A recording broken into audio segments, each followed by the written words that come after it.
What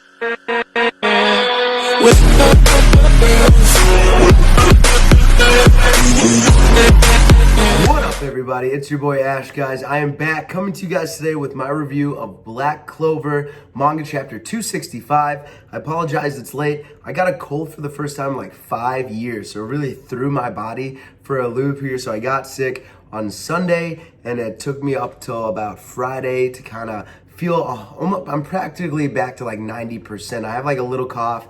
I'm constantly blowing my nose, but I feel much better. I have gotten some great night's sleep and I'm feeling really good. So I wanted to jump on, and since Black Clover is on break this week, I thought it'd be a good time to jump on, give my review before One Piece and My Hero Academia come out tomorrow, guys. So this is my manga review of Black Clover 265. So we pick up from 264 with Noelle waking up in front of the elves, guys. The Eye of the Midnight Sun members here. So we get to see the full crew there in good scope. And we see behind Noelle that the rest of the crew that was with her, Secre and Mimosa and everyone else, they're all there behind her, and they were all saved by their own powers. So we find out in this chapter that they fell into the sanctuary of Elysia or Elysia. Elysia is what I'm going to call it. I'm going to call it Elysia because that's how it's kind of spelled. So they fall into this area called Elysia, and this is the new elves like home camp. So this is the new elves home camp. Not that they knew, but last time we saw Noelle and them, they were in the middle of a fight with Elysia, one of the devil users from the Diamond Kingdom. Excuse me, not the Diamond Kingdom, the Spade Kingdom. So at the end of that fight, Elysia used an exploding magic to kind of like detonate all of her minions. So everyone that was fighting Elysia's minions got caught up in their self-destruction explosion, and that was the last thing we saw from them.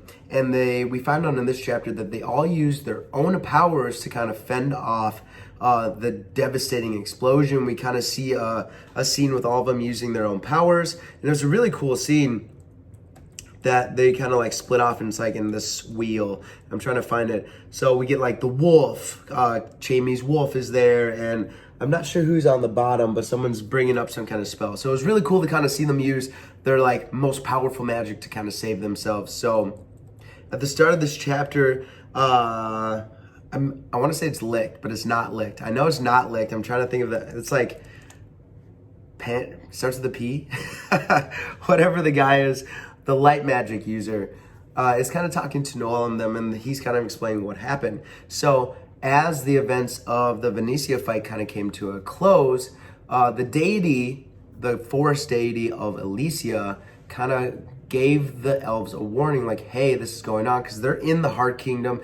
The new elves camp is like really deep into the mana zones, so there's a lot of concentrated mana in this place, and it's a beautiful forest. And if we ever get to the point where this is animated, I feel like this scene is going to be beautiful, very similar to the Seven Deadly Sins and where the fairies lived.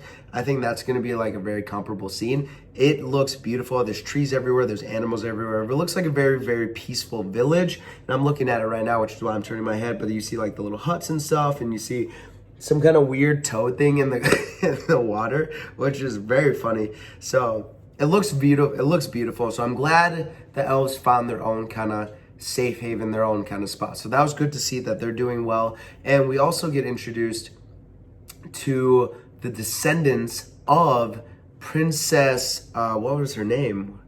Tetia. Princess Tetia that Secre saved all the way back in that flashback before she got turned into a swallow. So we find out that descendants of the royal family are still alive, and they've been living in this elf sanctuary for a long time, I guess. It looks like they've been here for a long time. And the Eye of the Midnight Sun members, after the events of the Clover Kingdom invasion, ended up here, which is great. I'm glad they're doing good, because I do like those members, even though they did some like terrible shit. I'm glad they're doing good. So it was good to see that revelation. It was good to see Secre kind of have that emotional moment, knowing that her efforts really did save Tetia, and Tetia survived and was able to have kids and kind of live on her legacy of the royal family. So that was cool. That was a big break. So now we know that there are actual royals still alive from all the way back then, and they're elves. They're elves royals because there was an inner mixed wedding there with the princess and obviously Licht. So that was cool. Petri is who I was thinking of, right? Petri is the blonde-haired guy. So that was cool. So that was a big revelation in this one. And even Noelle and Mimosa are shocked because obviously they're royals from the Clover Kingdom. So to find out that the original royal family, the descendants from them are still alive and in elf form was a big shock. So that was cool. And it was nice to see secre kind of involved. But jumping forward, we get into a discussion with Petri and Noelle. And Petri's giving them props for like, hey, good job. I mean, you fought a really tough opponent and you're still alive. Like, good job. So he's praising them. But at the same time, Noelle gets kind of angry, not angry at Petri, but angry with herself that they were so weak that they, even after the 6 months of training, and that she brings us up, after 6 months of intense training, getting stronger, getting more powerful, working on new magic, they still didn't stand a chance. And really, they did a good job against Elysia. They did the best they could. But at the end of the day, she kind of handled them without too much trouble and just kind of used her minions as little exploding dolls. So the real fight with Elysia is going to be even more intense. And I think Noelle, Mimosa, and Lolapechka, I don't even know how to say her name. Lolapechka, I think all three of them have to fight Elysia. I think that would be really good. And maybe another one of the women knights from the Clover Kingdom. So that'd be a great matchup to see a rematch between them. And Noelle starts to kind of ask Petri and the other elves, please train us. You guys are strong. Obviously, they know how strong the elves are. Please train us. And the copy magic guy in the background was like, God, you guys are the most annoying type. So I really love that guy. He's like, that's not how you ask for favors, you royals. So Noelle's personality obviously comes out. We know she's very brash and straightforward sometimes. She's definitely a tsundere, but she's straightforward when it comes to being a royal. So Petri asked a great question. He's like, you've been training for 6 months already. You've gotten stronger. What makes you think that in a short amount of time, it's going to do anything for you?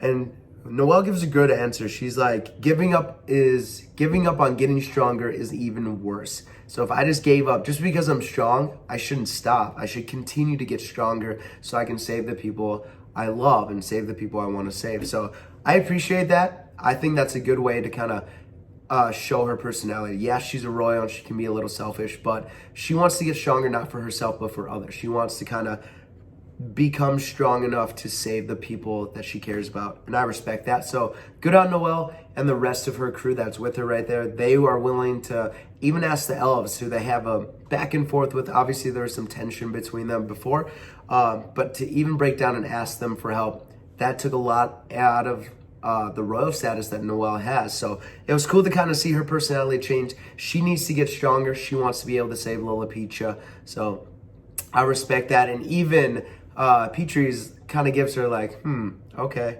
I respect that.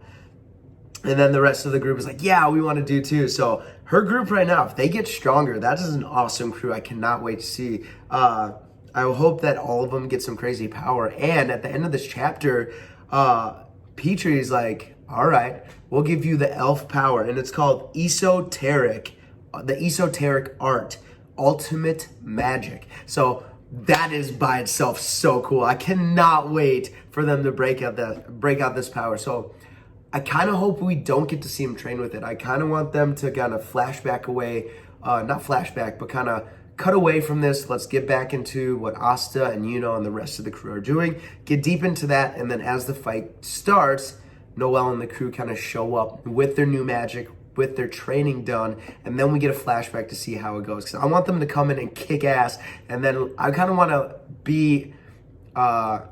guess what happened. I kind of want to guess to see what their new powers are going to be. I don't want to kind of see it in a training. So that's kind of how I feel about it. The esoteric, God, I'm going to mess that up. Esoteric art, ultimate magic. So Petri agrees to train them. So they're about to go through their own training arc as Asta and Yuno are preparing for the raid. So that's where we leave off. There is a break this week, guys. So I'll be back again with chapter 266 next weekend. and it'll be October by then. So that'll be cool. So the first chapter of October. So that's kind of where we leave off. So I'm very excited to see where Noelle and them end up here. And if the elves have a role in this arc, which would be cool if the elves kind of showed up to help fight against the devils, that'd be really fun. But if they didn't, I would understand. They found a peaceful place. I don't want to see any of the elves die. I want them to stay there, train them, be there, stay in your place, and let the wizards do their thing. So that's my review, guys, of chapter 265. But really, it went by very fast. It seemed like a very short chapter, which is okay. But a lot of cool things happen. We get some revelations that the royal family is still alive in elf form, which is cool. So that's really awesome to see the descendants of Tetia and Licht. So that was cool, and now we get to see that the elves are doing well. They have their own beautiful sanctuary in Elysia, and that was the title of this chapter as well. So really cool information. Great to see Noelle and them are doing okay. They're fine, and they're about to get the ultimate magic of the esoteric art. So I cannot wait to see that, guys. Comment below with your thoughts of Noelle and them being trained by the elves here. Do you think they're about to get a super high power upgrade, or are they going to be like mid-tier still? Or are they going to get super strong, or are they going to still be below Asta and Yuno, which most likely they will, because Asta and Yuno are on their own level. But I mean, Noelle is royalty, so is Mimosa, so they could definitely jump up there. So is Leo, so they could definitely get a big jump. So we'll see how their power grows, and if they stand a chance against Venetia. I'm excited to see that rematch, guys. So comment below with your thoughts of chapter 265. What was your favorite part, and do you think that they're going to stand a chance against Venetia in the future, guys? Don't forget to like, subscribe, hit the bell for more videos, guys. I'll be coming with a lot of videos this weekend, so I cannot wait to hear from you guys and get out here again. I'm glad I'm feeling better, so I can't wait to jump back into the channel, guys. Peace. Have a fantastic day. Thanks, everybody.